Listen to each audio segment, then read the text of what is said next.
평상시에는 깨닫지 못했던 소중한 것들이 막상 그것을 잃어버렸을 때는 얼마나 소중한지를 깨닫게 되는 일이 참 많습니다.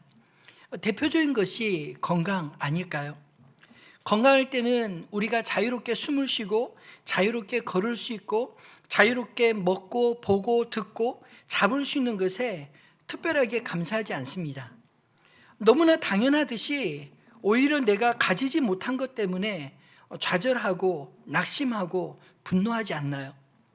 근데 막상 우리 몸의 어느 한 곳이라도 이상이 생겨 숨을 내 마음대로 쉴 수 없거나 자유롭게 걷지 못하고 먹지 못하고 보지 못하고 듣지 못하고 잡을 수 없게 되면 그제서야 우리의 일상의 모든 것이 당연한 것이 아니었다는 것을 깨닫게 됩니다. 오늘 본문에서 이스라엘이 처한 현실이 바로 그렇지 않았을까요? 또다시 하나님을 떠났던 이스라엘, 이제는 하나님이 그들을 잡았던 자비로우신 손을 놓아버리니 그들의 평강이 깨어지고 말았습니다. 하나님 없이는 아무것도 아니라는 것을 이스라엘은 왜 이렇게 항상 고난을 통해서만 깨닫게 되는 것일까요? 우리 역시 그렇지 않나요? 하나님의 은혜는 마치 당연한 듯이 여기고 하나님 아닌 다른 것을 얻으려고 오히려 하나님을 놓아버리는 그런 실수를 범할 때가 참 많지 않습니까? 오늘 말씀을 통해 우리 안에 이스라엘과 같은 그런 실수들을 반복하지 않게 되기를 소망합니다. 오늘 우리가 읽은 본문에는 이스라엘이 찾아온 암몬 자손들로 인한 위험으로부터 그들을 구원할 한 사람이 등장합니다. 1절에 보면 길랄 사람 입다는 큰 용사였으니 기생이 길랄에게서 낳은 아들이었고 라고 소개합니다. 이 입다는 길랄의 아들이긴 하지만 엄마가 기생이었기에 배다른 형제들에게 무시당하고 결국은 고향에서 쫓겨난 사람이었습니다. 그에 대한 성경의 기록은 길랄 사람 입다는 큰 용사였으니 라고 말합니다. 하지만 어린 시절 입다의 용사다움을 알아보는 사람들은 없었습니다. 그를 알아보지 못한 배다른 형제들과 공동체로부터 미움받았던 입다는 그의 형제들을 피해 돕당으로 건너가 살았는데 잡류, 흔히 말해 건달과 깡패들이 그에게 모여 입다는 이 잡류들의 두목이 되었습니다. 평안할 때는 천덕꾸러기 신세였지만 이스라엘 위기를 당했을 때 오히려 이 입다에게 기회가 찾아왔습니다. 암몬이 자신들의 땅에 진을 치고 공격을 엿보고 있는 상황에서 이스라엘을 대표해서 이끌 만한 장군이 보이지 않았을 때 길앗의 장로들은 입다를 찾아가 장군 자리를 제안했습니다. 이처럼 위기는 누군가에게 기회로 다가왔습니다. 하지만 길앗에서 쫓겨났었던 입다는 그들의 제안은 파격적이었을지 몰라도 그들의 방문이 마냥 기쁘지만은 않았습니다. 7절에 입다의 말이 그렇게 들리지 않나요? 입다가 길앗 장로들에게 이르되 너희가 전에 나를 미워하여 내 아버지 집에서 쫓아내지 아니하였느냐? 이제 너희가 환난을 당하였다고 어찌하여 내게 왔느냐? 언제는 쫓아내더니 이제 자기들을 위해 싸워달라고 하는 말이 어찌 좋게만 들리겠습니까? 그랬더니 길앗 장로들은 8절에 더 솔깃한 제안을 합니다. 그러므로 길앗 장로들이 입다에게 이르되 이제 우리가 당신을 찾아온 것은 우리와 함께 가서 암몬 자손과 싸우게 하려 함이니 그리하면 당신이 우리 길앗 모든 주민의 머리가 되리라. 앞에서는 장관으로 삼겠다 하더니 이제는 그들의 우두머리, 즉 지도자로 삼겠다는 파격적인 제안을 해왔습니다. 이미 길앗 사람들에게 버림받았던 경험이 있었던 이 입다였기에 그래도 미심쩍었는지 전쟁 전과 후에도 동일한 조건인지 다시 한번 확인을 합니다. 9절로 10절 말씀을 한번 읽어볼까요? 입다가 길앗 장로들에게 이르되 너희가 나를 데리고 고향으로 돌아가서 암몬 자손과 싸우게 할 때 만일 여호와께서 그들을 내게 넘겨주시면 내가 과연 너희의 머리가 되겠느냐 하니 길라 장로들이 입다에게 이르되 여호와는 우리 사이의 증인이시니 당신의 말대로 우리가 그렇게 행하리이다 하니라. 상처를 입은 사람은 사람들을 잘 못 믿는 경향이 있지 않나요?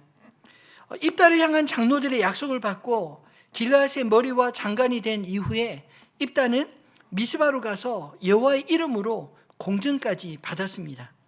11절에 이에 입다가 길르앗 장로들과 함께 가니 백성이 그를 자기들의 머리와 장관을 삼은지라. 입다가 미스바에서 자기의 말을 다 여호와 앞에 아뢰니라. 그들의 맹세에 하나님을 증인으로 세운 것입니다.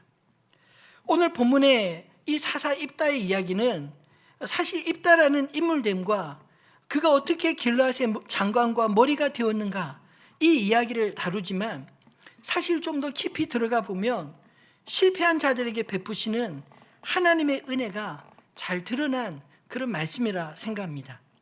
오늘 말씀을 통해서 실패자였던 입다와 길르앗 사람들에게 하나님의 은혜가 어떻게 임하는지 발견할 수 있는 그런 은혜가 있기를 소망합니다. 하나님의 은혜는 어떻게 나타나게 될까요?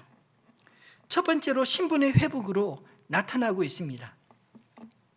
입다의 과거는 가족에게 버림받은 기생의 아들이었습니다. 거기에 더해 공동체에서 쫓겨난 불량한 청년이었습니다. 입다를 찾아온 길르앗 장로들은 입다에게 두 가지 제안을 했습니다. 암몬과 싸울 장관이 되어달라. 우리와 함께 가서 암몬과 싸워주면 당신이 우리 길르앗 모든 주민의 머리가 되리라. 기생의 아들이라고 무시를 당하고 공동체에서 쫓겨났던 이 입다에게 도대체 무슨 일이 일어난 것입니까? 길르앗 장로들의 제안은 입다에게 쫓겨났던 고향으로 금의 환양해서 고향으로 돌아갈 기회가 주어졌습니다. 또 자신을 무시하고 버린 자들 앞에 명예와 권세를 회복할 기회였고 더군다나 길르앗 공동체 전체의 대표가 될 그런 기회였습니다.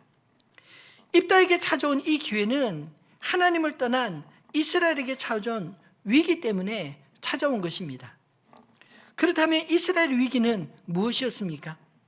하나님을 떠나 가나안의 온갖 우상들을 섬겼더니 그 우상의 나라들 가운데 이번에는 암몬과 블레셋의 침략과 압제를 18해 동안이나 겪게 되었습니다.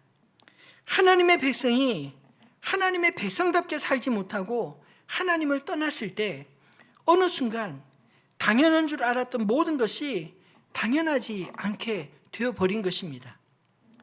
우리 인생에도 고난을 지나 이젠 좀 평안해졌다 싶었을 때 왜 또 다른 고난들이 찾아오는 것일까요? 마치 사사기의 이 사이클처럼 우리 안에 우상들이 너무 많기 때문 아닐까요?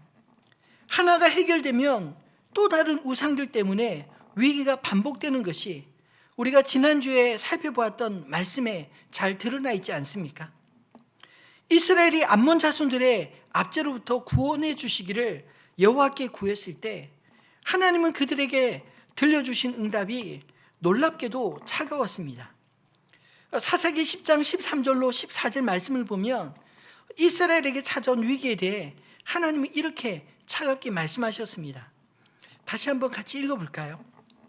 너희가 나를 버리고 다른 신들을 섬기니 그러므로 내가 다시는 너희를 구원하지 아니하리라. 가서 너희가 택한 신들에게 부르짖어 너희의 환난 때에 그들이 너희를 구원하게 하라 하신지라. 이스라엘 공동체에 찾아온 위기는 그들이 하나님을 붙잡았던 손을 놓아버렸기 때문이요, 동시에 하나님 역시 그들을 붙잡고 계셨던 은혜의 손을 놓아버린 그 결과가 아니겠습니까? 하나님 없이 자유로울 줄 알았던 이스라엘은 비로소 하나님 없이는 자유로운 것이 아니라 오히려 고통이라는 것을 깨닫고 그제서야 하나님께 회개하고 하나님의 처분을 기다리며 다시 한번 은혜의 손길을 기다렸습니다. 사사기 10장 15절로 16절 이어진 말씀에 보면 이스라엘 자손이 여호와께 여쭈되 우리가 범죄하였사오니 주께서 보시기에 좋은 대로 우리에게 행하시려니와 오직 주께 구하옵나니 오늘 우리를 건져내옵소서 하고 자기 가운데서 이방 신들을 제하여 버리고 여호와를 섬기매 여호와께서 이스라엘의 곤고로 말미암아 마음에 근심하시니라. 참 고약하지 않습니까? 하나님의 긍휼과 자비를 아는 이스라엘의 이런 회개가 그들의 곤고함을 아시는 하나님 마음에 근심이 되었던 것입니다. 그렇게 이스라엘에게 찾아온 이 위기가 오히려 입다에게 자신의 굴레였던 신분의 장벽을 깨트릴 수 있는 기회로 찾아온 것입니다. 이 기회는 결코 입다 스스로가 만들어낸 것이 아닙니다.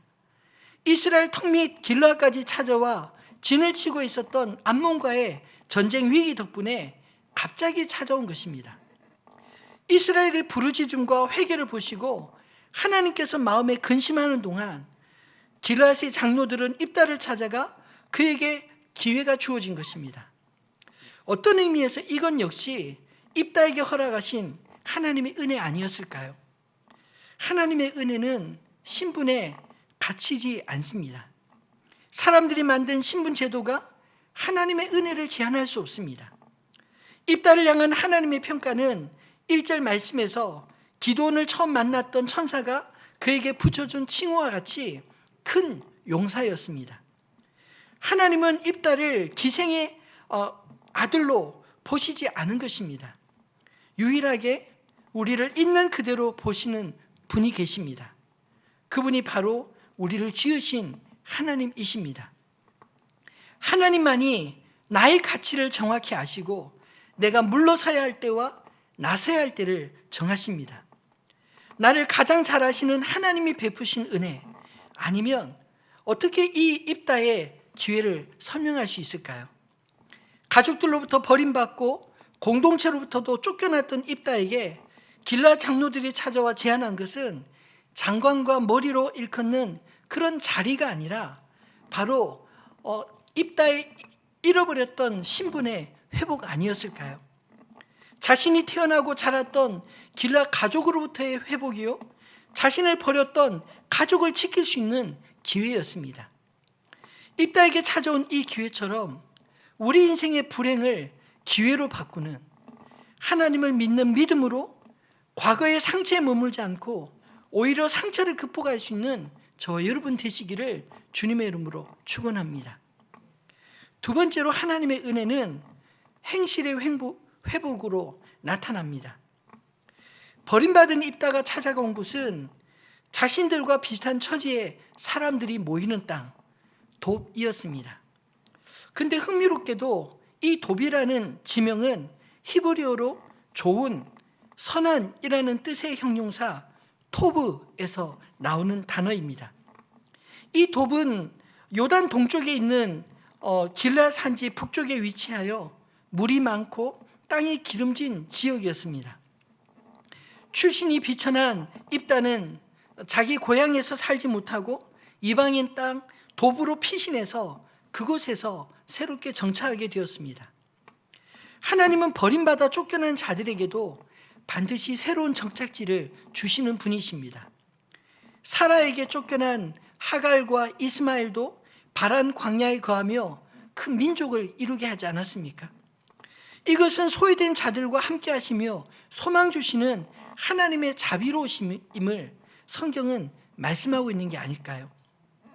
길라앗의 천덕꾸러기 입다의 진면모는 이 돕 땅에서 돋보였습니다. 신분의 구속에서 벗어나니 자기와 비슷한 사람들, 인생의 희망이라고는 없는 잡녀 가운데 섞여 살면서 그들 가운데 입다는 큰 용사로 그들을 이끌었고 그 소문은 자신을 쫓아낸 길라앗까지 이르렀습니다. 암몬과의 전쟁을 앞두고도 그들 앞에 나설 장군이 없었던 이스라엘 형편은 앞선 본문 10장 17절로 18절 이 길라앗 사람들의 결의에 나타나 있지 않습니까? 17절과 18절 말씀도 한번 같이 읽어보겠습니다.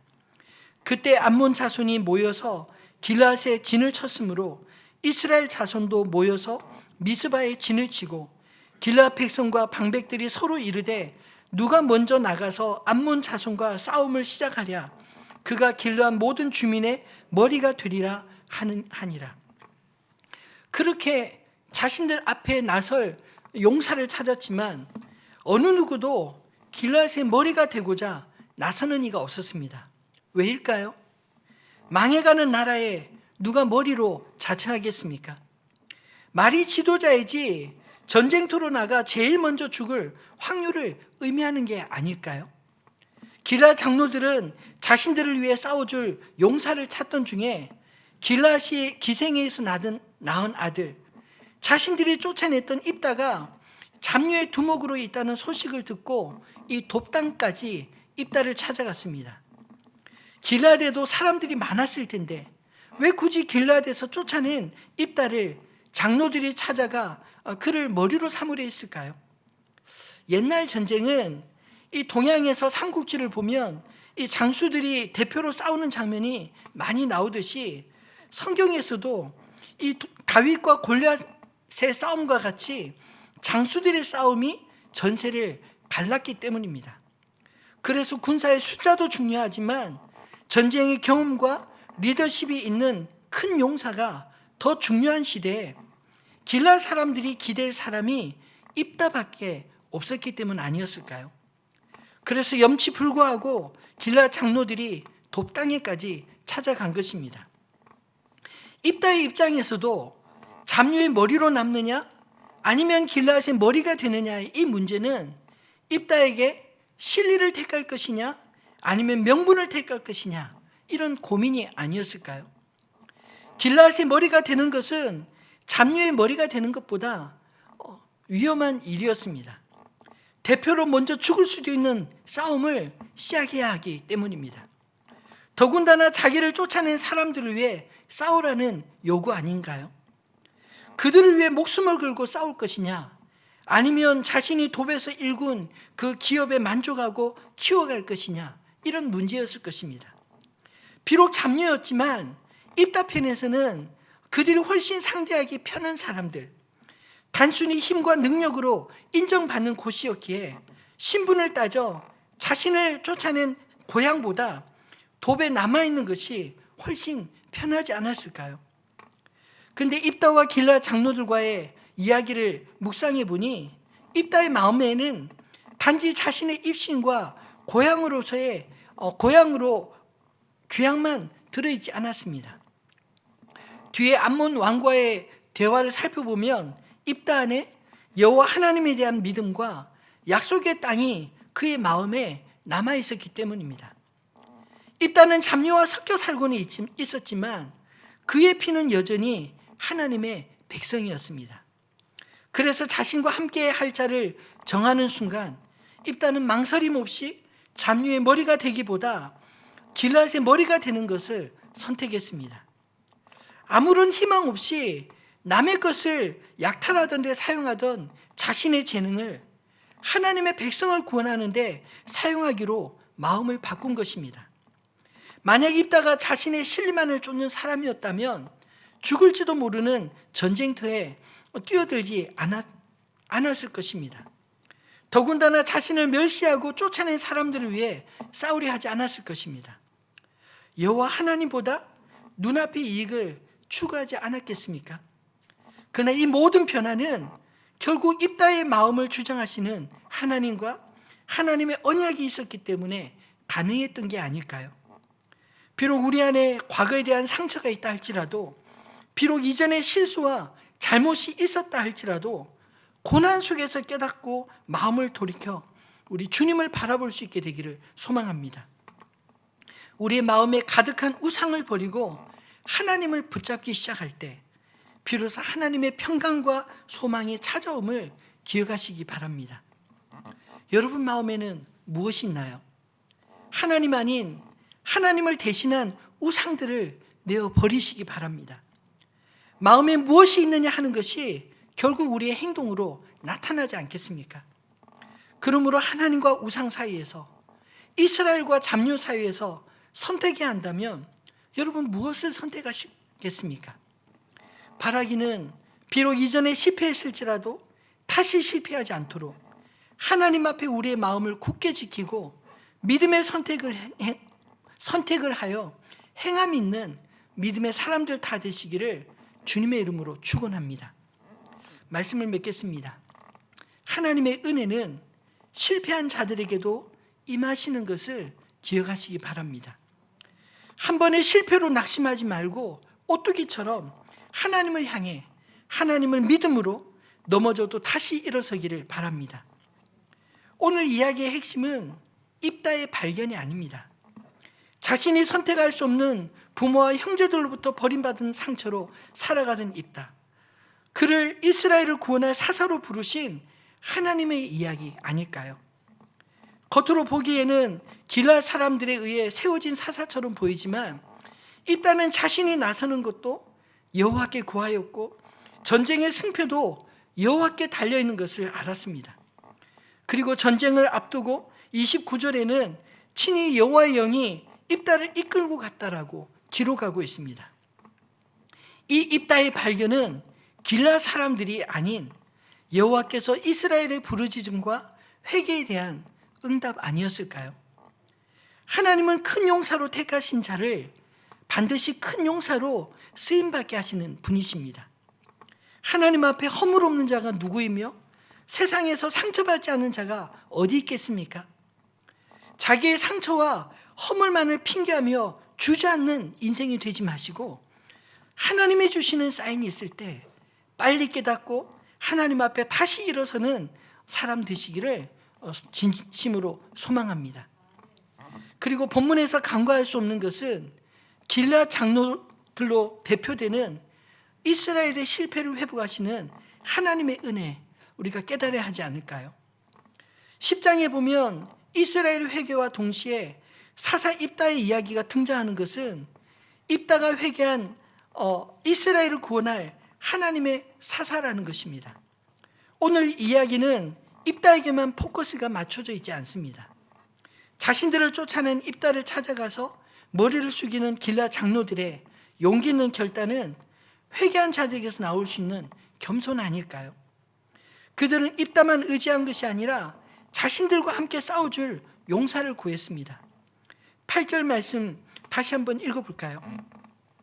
그러므로 길라 장로들이 입다에게 이르되 이제 우리가 당신을 찾아온 것은 우리와 함께 가서 암몬 자손과 싸우게 하려 함이니 그리하면 당신이 우리 길르한 모든 주민의 머리가 되리라 하매 우리와 함께 가서 그들은 입다만 내세운 것이 아니라 그들과 함께 싸워줄 그런 사람으로 입다를 초청하고 있는 것입니다. 이전에 무시했던 그러나 이제는 결코 무시할 수 없는 큰 용사가 되어 있던 입다에게 자신들의 머리가 되어달라고 구하고 있습니다. 그것은 기분 나쁜 핀잔도 들어야 하는 자리였지만 감수했던 것입니다. 하나님을 떠났던 이스라엘의 모습이 아니라 하나님의 은혜를 갈구하는 이스라엘의 모습이 아닐까요? 하나님은 실패한 자들을 그냥 포기하시는 분이 아니십니다. 적어도 하나님의 자녀들은 하나님이 책임지신다는 것을 믿으시기 바랍니다. 사람들은 나의 겉모습으로 신분을 평가할지 몰라도 나를 가장 잘 아시는 하나님은 나를 지으신 그대로 내 안에 숨은 장점까지 알고 계십니다. 앞으로 살펴보겠지만 입다는 사사들 가운데 참 흠이 많은 사람입니다. 이스라엘 역시 마찬가지입니다. 그럼에도 불구하고 우리가 소망할 수 있는 것은 하나님의 은혜와 긍휼입니다. 상처 입은 자도 들어 쓰시는 하나님, 실패자들에게도 다시 기회를 주시는 하나님, 그 하나님의 은혜가 비로소 그리스도 예수 안에서 완전한 구원을 우리에게 허락하신 것입니다. 오늘 말씀은 불완전한 우리를 이끌어 하나님의 구원의 도구로 역사로 만들어 가시는 하나님을 바라볼 수 있도록 우리에게 들려주시는 이야기 아닐까요? 하나님의 백성들 속에서 나를 빚어가시고 나와 함께 하나님 나라를 이루어 가시는 그 주님을 바라볼 수 있게 되기를 소망합니다. 그리스도 안에서 이처럼 회복된 신분과 행실로 주님 나라 이루어가는 저와 여러분 다 되시기를 우리 주님의 이름으로 축원합니다.